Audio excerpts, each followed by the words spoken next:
Well, a scorching hot day in Lahore, one that the Multan Sultans absolutely had to win, but it was all the way of the Karachi Kings. An absolute total demolition job by them. 87-run win and a big nick from Ubaid Shah off the bowling of Mir Hamza to end the misery, unfortunately, for the Multan Sultans, but it was an emphatic 87-run win to the Karachi Kings, back into some form in some serious style, and some very happy Kings fans all around Pakistan celebrating a wonderful win. An absolute pleasure to have your company with us in the pitchside studio as we look at the story of the game. And Karachi Kings winning the toss, Captain David Warner said, "Bowlers, put your feet up. We're going to attack this one first." And they put on a massive 204 for 4. A great opening stance between Warner and Cypher got them off to a flying start in the power play. Then James Vince came in and does what he does, 65 red ink with Niazi in the middle there. Finished off brilliantly by Kushtil Shah, 33 off 13. And in reply, well, the bowlers, Mohammad Nabi was simply unplayable. 3 for 14 through the middle there. Mir Hamza great with the new ball. Kushtil Shah 2 for 26. It was a wonderful all-round performance by the entire bowling unit.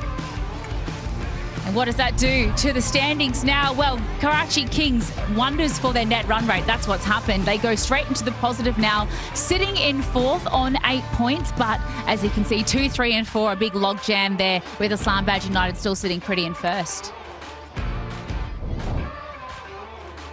Oh, what a win it was to the Karachi Kings, and what a pleasure to be able to unpack all of the action alongside David Warner, captain of Karachi Kings, and Mark Butcher. Davey, thank you so much for your time. Win, loss, win, loss, win, loss, win again. You have to be happy about that rebuild from the boys after the last match. Yeah, I am, and we've had a couple of days off now just to, just relax and chill out, and the boys sort of, put the tools down and just play some games. And there's a lot of cards going on in our group, so it's just been good just to drop the tools and just relax. So, but the way that the bowlers have been, for us, has been fantastic. I asked from them at the start, power play is our main focus, and I want you to be aggressive.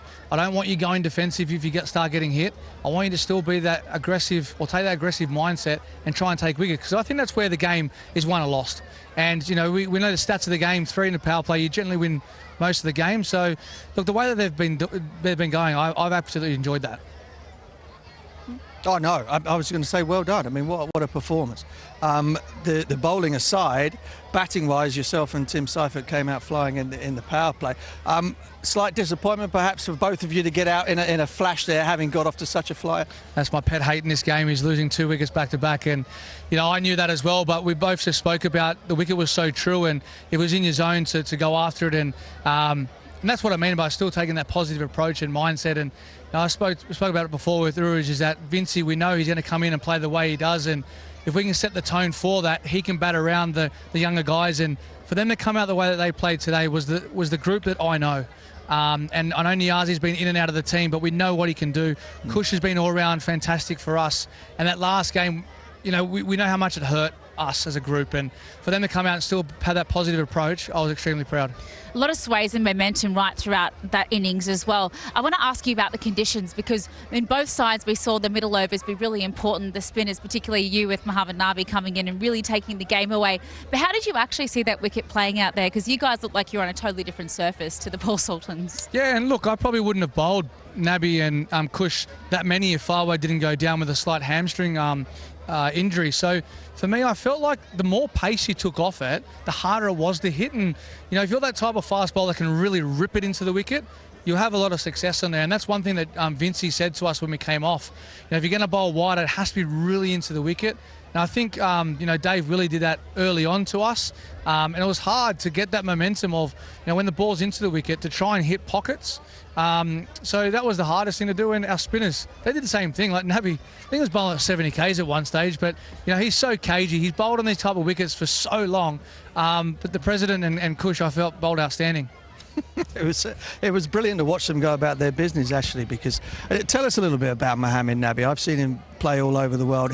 He's one of these finger spinners that has the art of being able to land the ball in the same place but get it there 4 or 5 different ways. What's his sort of vibe in the dressing room? He looks like he's a very relaxed character. No, he is, and it's like when I face him in the nets, he just laughs at me, because it's like you can't go after him. Like, you just can't. And statistically, his record against right-handers is phenomenal compared to left-handers. So I think just what he brings to the table is not just his experience, but his caginess. You don't have to tell him what field to set or what's a bowl. He just knows what he needs to do, and his figures at the moment through the tournament have been fantastic. And it doesn't matter how good the wicket is or how bad the wicket is, his economy rate's fantastic, and it's great. It's great to have up your sleeve. 3 for 14. You said Butch on comms, he was indecipherable, and I think that was exactly the way to describe what he did today. He must be an absolute time to face in the nets. What does that mean? Big words from Butch. Oh, that's the English coming out of you, eh? Sorry, mate. Sorry.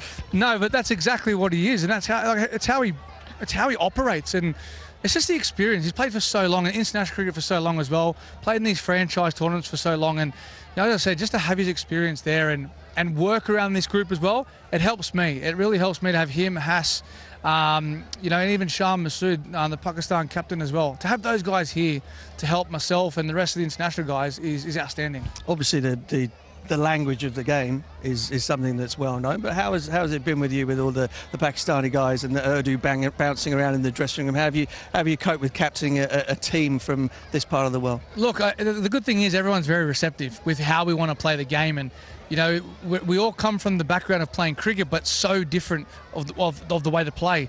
And that's the interesting barrier I find is the way that people want to play the game. Not so much the English, in the translation. It's about how you want to play the game of cricket.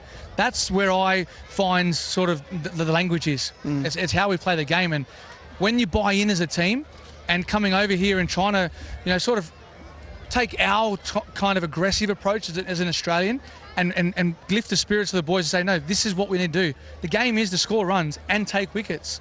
There's none of this defending stuff. We adapt. And you're a specialist, because I remember Ben Cutting, my husband, telling me when you guys were playing for Sunrisers, when you had the Fizz, Mustafa Rahman, for the first time, you come up and try and set a field, and you say problem or no problem, and he'd go, problem or no problem, and you found a way to communicate no matter what. Exactly, and I see these memes as well with Fizz, is that I was pointing to my head, or what people didn't see, I was kicking my feet, and that was my saying to him, well, bowl a short ball or bowl at his toes. And, that's where we were so skillful. So I think everyone was thinking that I'm saying to him, what are you doing?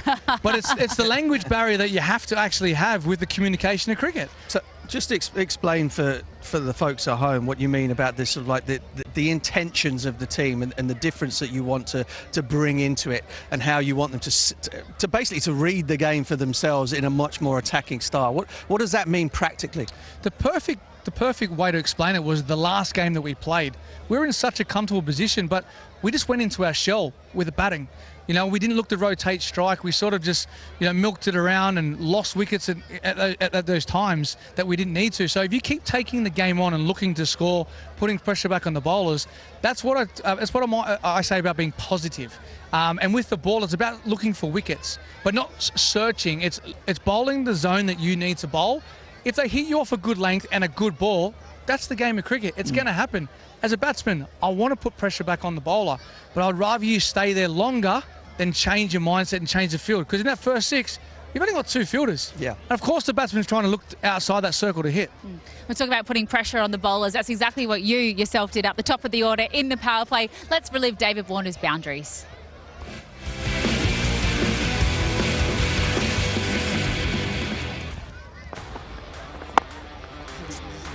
Early, decided to take the spin on and go over mid-wicket. You gave Bracewell nowhere to go because he started then to get wider of off-stump to you. Yeah, and the wicket was quite true at this stage. The ball's still new. So on these type of surfaces, when outside the 6, the ball will start getting a little bit older and it will start being, slower off the wicket. But for me, it's about trying to approach, the power play as well as we have, and trying to get off a good start.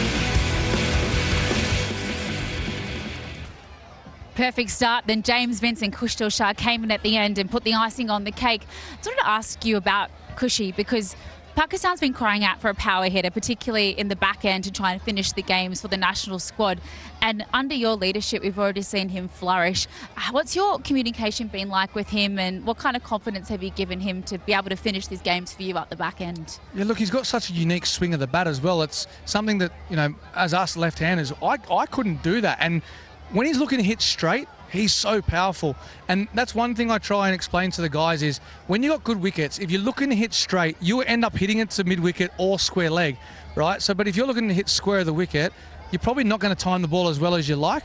And the way that he's been playing, he's just taking that aggressive approach, and that's the mindset thing. And I think that's the difference between countries and how you go about the game. And you know, if they don't come off 3 times or 4 times, they then try and go, all right, I need to try and score some runs, or I need to change the way that I play. You don't need to. Just attack it the way that you should.